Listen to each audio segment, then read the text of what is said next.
Evo ono što se vidjelo kroz prozor, kako izgleda ispred te lijepe kuće.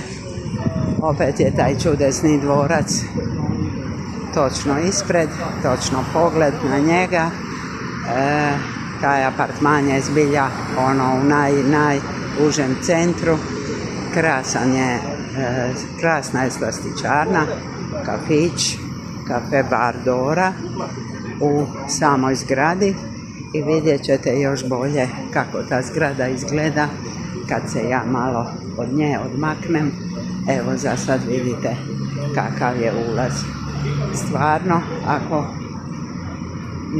ja sam presretna što sam upravo tu došla i što sam evo tu ima igralište za dijete. Sve je to blizu, sve je zgodno i sve je onako baš lijepo. Fasada je kao slike na zidu u apartmanu u samom centru. Tu su i dućani, tako da svašta može još čovjek ako želi sebi priuštiti kad dođe u ovu lijepu Viroviticu. Mislim da će vam se svidjeti kao što se meni malo je reći svidjelo.